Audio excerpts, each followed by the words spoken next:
आपल्या सर्वांना माहिती आहे की आता शहरीकरण आपण रोखू शकत नाही.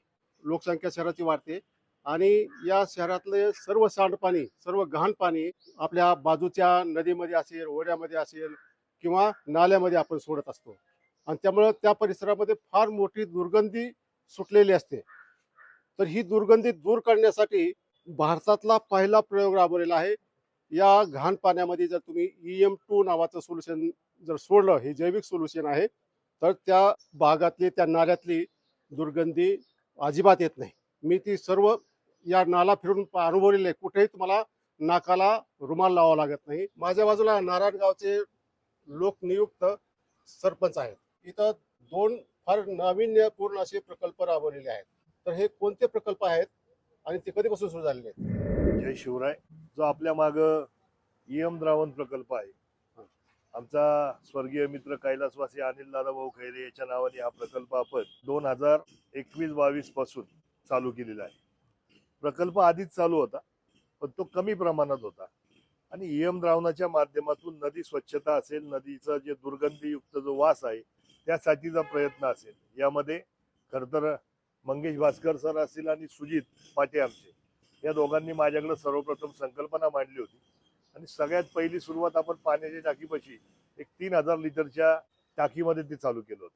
पण मलाही सुरुवातीला वाटलं नव्हतं, परंतु जी दुर्गंधी होती, जी अनेक गटारांमध्ये पहिलं वास यायचा, ते आम्ही सुरुवात तिथून केली की आपण त्या ड्रेनेजमध्ये ते पाणी आम्ही EMचं द्रावणाचं पाणी द्रावण आम्ही सोडत होतो. एक नक्की जाणवलं, तिथल्या सगळ्या नागरिकांनी आम्हाला सांगितलं की आता वास इथं येत नाही आणि ह्या पद्धतीने खरं तर जे त्यातले जे जीवाणू आहेत ते हे सगळी घाण खायचं काम करतात आणि त्या माध्यमातून ड्रेनेजची व्यवस्था सुरळीत होते, स्वच्छ होते आणि वास यायचा दुर्गंधी पूर्णपणे बंद होते. मग एक दिवस आम्ही ते तिकडचं प्रोजेक्ट मग इथं मोठ्या प्रमाणात चालू केलं. 2 टाक्या आणल्या 3,000 लिटरच्या. तो पहिला प्रयोग छोटा होता पण सक्सेसफुल होता. सक्सेसफुल होता. त्याच्या आम्हाला लक्षात आलं की आता याच्यातून निश्चित स्वरूपात काय होऊ नाही होऊ, दुर्गंधी तर नक्की जात. म्हणजे हा पहिला प्रोजेक्ट आम्ही सुरुवातीला केला आणि मध्ये कोविडचा काळ होता. कोविडला तिकडे लोक जाणं किंवा आम्हाला सगळं शक्य होत नव्हतं. मग तो आम्ही इथं मागे याच्या आपली जी गॅस शेवदायनी आहे त्याच्या मागच्या बाजूला आणि हा प्रोजेक्ट बघायला म्हणजे आम्हालाही कधी वाटलं नव्हतं की विजय भटकर सर, ज्यांनी आपल्याला महासंगणक बनवून दिला भारताला, शास्त्रज्ञ, हो, ते व्यक्तिमत्व नारायणगाव मध्ये आलं. त्यांनी तो प्रोजेक्टला जवळजवळ आम्हाला एक 2 तास तरी किमान दिले. त्यांनी सगळी संपूर्ण माहिती घेतली, त्यांनी तो प्रोजेक्ट पाहिला. जेव्हापासून आम्ही नदी पात्रात पाणी सोडतोय हे सगळं EM द्रावणाचं, तर EM द्रावणाच्या माध्यमातून हे पाणी जेव्हा सोडलं त्यावेळेस आम्ही टेस्टिंग रिपोर्ट पण घ्यायला सुरुवात केली सर.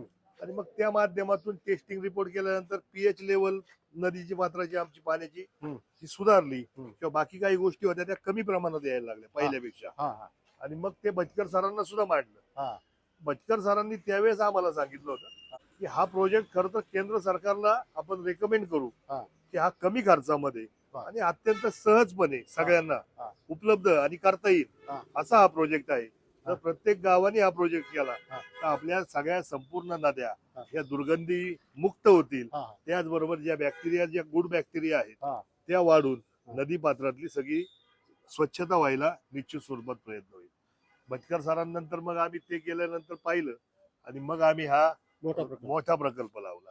खर तर याला सगळे वगैरे सर असतील, सुजित असेल आमचा किंवा मंगेश भास्कर सर असतील, आमचे शिवाजीराव कांबळे सर असतील, ही सगळी मंडळी आम्हाला सातत्याने मार्गदर्शन पुरवते आणि त्या माध्यमातून आज या नदीपात्रात रोज 1000 लिटर द्रावण EM सोल्युशन हे आपलं नदीपात्रात जाते. मला EMची माहिती फक्त शेतीमध्ये उपयोगासाठीच होती, परंतु ह्या EMचा वापर दुर्गंधी नाश करण्यासाठी प्रथमच केला जातोय.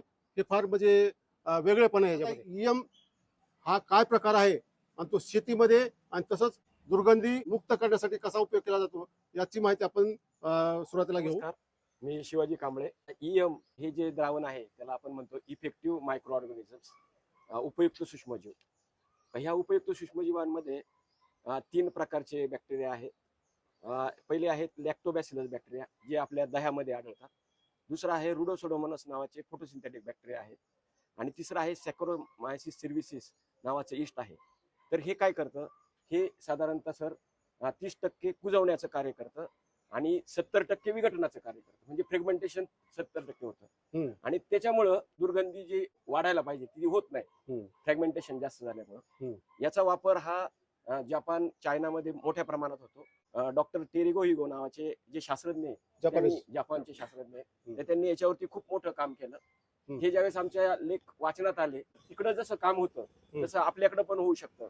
तर त्यासाठी हे छोटे छोटे प्रयोग करून आम्ही याला सुरुवात केली. आपण ईएमचा वापर कृषीमध्ये करत होतो, शेतीमध्ये करत होतो. हो. तो कशासाठी करत होतो आणि या प्रकल्पामध्ये त्याचा वापर हे करतायत, कशामुळे करतायत?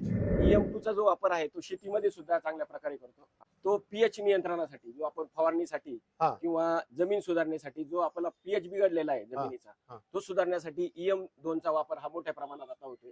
हा. वेगवेगळ्या प्रकारची जी कल्चर आहेत त्या कल्चरमध्ये स्लरी वगैरे जे आहेत त्याच्यामध्ये त्याचा वापर हा आता मोठ्या प्रमाणात होतो. त्याचबरोबर शेतीमध्ये आपण जे वेगवेगळ्या प्रकारचे अर्क काढतो, म्हणजे जसं दशपर्णी अर्क आहे, खरीतला आमिल अर्क आहे, विमिल अर्क आहे, देशी केल्प आहे, खेकडा अर्क आहे, मासा अर्क आहे, हे सगळं काढण्यासाठी आपल्याला या ईएमचा वापर केला जातो. म्हणजे अर्क काढण्याची एक सोपी पद्धत या ईएम मुळे आपल्याला येते. तसंच या दुर्गंधी मुक्तीसाठी सुद्धा हा ईएमचा वापर हा चांगल्या पद्धतीने होतो. मग तुम्हीच ही संकल्पना तुम्ही ग्रामपंचायतला सुचवली का?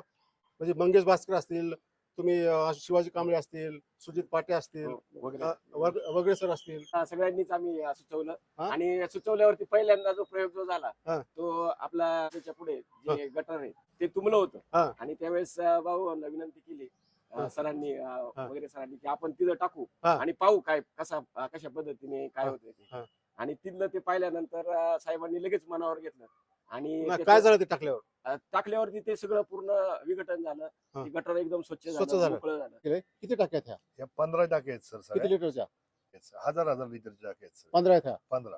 आणि त्यात तुम्ही पाईपलाईन पण केली आणि ती डायरेक्ट तुम्ही त्या नदीवर नेली आणि त्याला वेगवेगळ्या ठिकाणी कॉक सोडलेली आहे. ही त्या नदीच्या पात्रामध्ये किती दिवसाला तुम्ही यातलं ईएम सोडता आणि किती प्रमाणात सोडता? तेच रोज 1000 लिटर द्रावण जातं सर.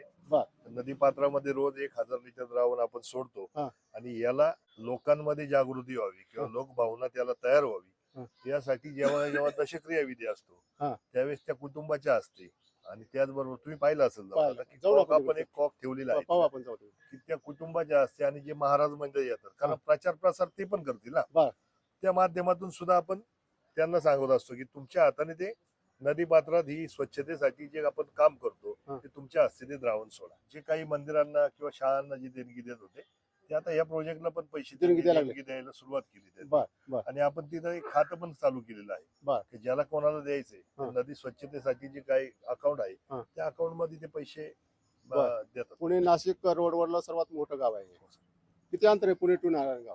हे 80 किलोमीटरचं अंतर साधारण. पण ही जी नदीचं आहे तिचं नाव काय आहे? ही मीना नदी आहे सर. मीना नदी.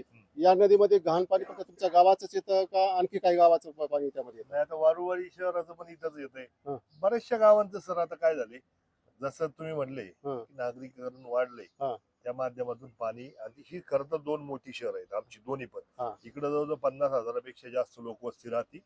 पलीकडे सुद्धा त्या 25,000 पर्यंत लोकवस्ती राहते. 70-75,000 या 2 गावांमध्ये लोकवस्ती राहते. वर आहेत का काय गाव आहेत ना सर वर, त्याचं पाणी त्याचंही पाणी येतं त्याच्यात.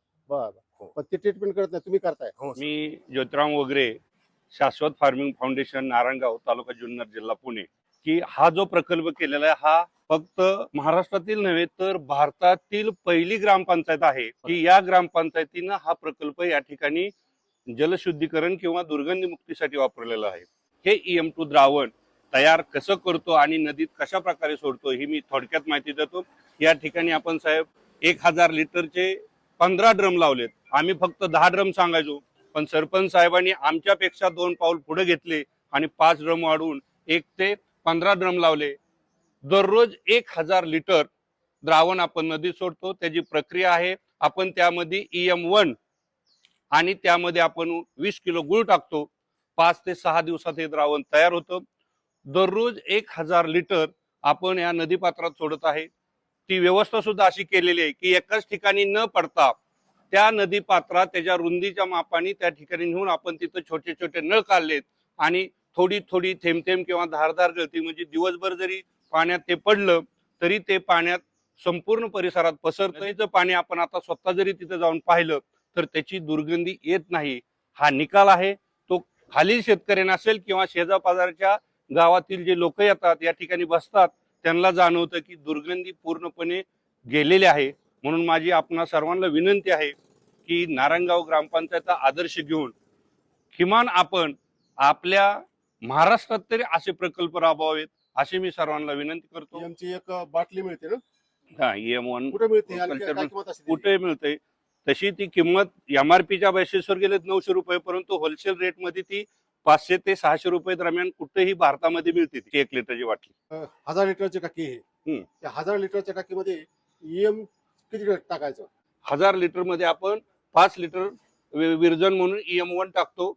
5-6 दिवसात त्यात गुळ टाकल्यामुळे 5-6 दिवसात त्याचं EM2 तयार होतं. गुळ किती टाकायचा? आपण 20 किलो गुळ टाकतो. 1000 लिटर साठी 20 किलो गुळ वापरतो. नाही गुळ असा की एक नंबरचाच गुळ असावा असा नाही, दुय्यम दर्जाचा गुळ असला चालेल, कारण त्या बॅक्टेरियाला खाद्य लागत असते.